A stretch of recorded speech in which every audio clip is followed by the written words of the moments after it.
Friends, എല്ലാ ട്രേഡേഴ്സിനുള്ള മെയിനായിട്ടുള്ള ഡൗട്ടാണ് ITR file ചെയ്യുമ്പോൾ ഞാനത് എങ്ങനെ ചെയ്യണം, ഏതിലാണത് കൊടുക്കേണ്ടത്, അല്ലെങ്കിൽ ഇതിനെങ്ങനെ പ്രോപ്പറായിട്ട് ടാക്സ് പ്ലാനിങ് ചെയ്യാന്നുള്ളത് എല്ലാവർക്കും ഉള്ള ഡൗട്ടാണ്. ഇതുപോലുള്ള ഇൻഫോർമേറ്റീവ് വീഡിയോസിനായിട്ട് എൻ്റെ പേജ് ജസ്റ്റ് ഒന്ന് ഫോളോ ചെയ്തിട്ടേക്ക് നിങ്ങൾക്ക് നല്ല പോലെ ഉപകാരത്തിൽപ്പെടും. എങ്ങനെ ടാക്സ് ഫയൽ ചെയ്യണം, ഇത് ലീഗലാണോ, അല്ലെങ്കിൽ ഇത് ഞാൻ ടാക്സ് ഫയൽ ചെയ്യുമ്പോൾ പല പ്രശ്നങ്ങളും വരില്ലേ എന്നുള്ള പല രീതിയിലുള്ള ഡൗട്ട്സ് നിങ്ങളെ മനസ്സിലുണ്ടായിരിക്കും. ഒരു കാര്യങ്ങൾ മനസ്സിൽ വയ്ക്കുക, നിങ്ങൾ ഫോറക്സിൽ ട്രേഡ് ചെയ്യുന്ന ആൾക്കാരാണ്. ഇത് പ്രോപ്പറായിട്ട് നിങ്ങൾ ITR ഫയൽ ചെയ്തു എന്ന് വെച്ചിട്ട് നിങ്ങൾക്ക് ഇതിൻ്റെ പേരിൽ ഒരു പ്രശ്നം വരാൻ പോകുന്നില്ല.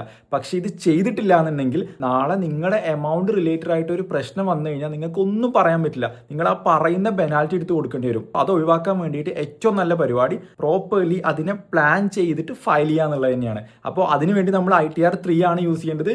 പിന്നെ വേറൊരു കാര്യം നിങ്ങൾ ശ്രദ്ധിക്കേണ്ടതെന്ന് വെച്ചാൽ പല ആൾക്കാരും സെൻട്രലൈസ്ഡ് എക്സ്ചേഞ്ചുകൾ യൂസ് ചെയ്തിട്ടും ഡീസെൻട്രലൈസ്ഡ് എക്സ്ചേഞ്ചുകൾ യൂസ് ചെയ്തിട്ടും USDT നമ്മുടെ ബ്രോക്കറിലോട്ട് മാറ്റിയിട്ട് ട്രേഡ് ചെയ്യുന്ന ആൾക്കാർ പലരും ഉണ്ട്.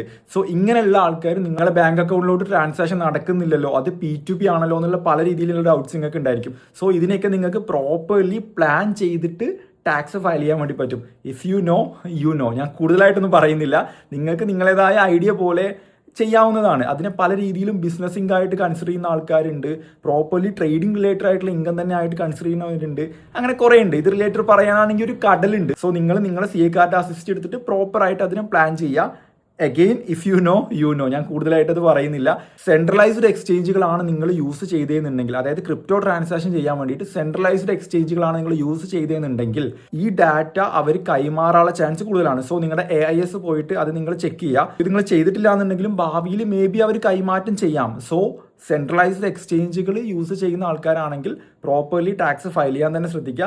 ഡീസെൻട്രലൈസ്ഡ് ആണെന്നുണ്ടെങ്കിൽ ഇത്ര പ്രശ്നമില്ല. സെൻട്രലൈസ്ഡ് എക്സ്ചേഞ്ചുകൾ ഏതൊക്കെയാണെന്നുള്ളത് ഞാൻ താഴെ കൊടുക്കുക. ഡീസെൻട്രലൈസ്ഡ് ആയിട്ടുള്ളതിനും എക്സാമ്പിൾ 1-2 ഞാൻ താഴെ കൊടുക്കുക. സോ ഇതെല്ലാം മനസ്സിലാക്കി പ്രോപ്പറായിട്ട് നിങ്ങളുടെ ടാക്സ് ഫയൽ കാര്യങ്ങളൊക്കെ ചെയ്യുക. ടാക്സ് ഫയൽ ചെയ്യുന്ന വീഡിയോ ഞാൻ നെക്സ്റ്റ് ആയിട്ട് അപ്ലോഡ് ചെയ്യുന്നതാണ്. സോ ഒന്നും മിസ്സാവാണ്ടിരിക്കാൻ വേണ്ടിയിട്ട് ജസ്റ്റ് ഫോളോ.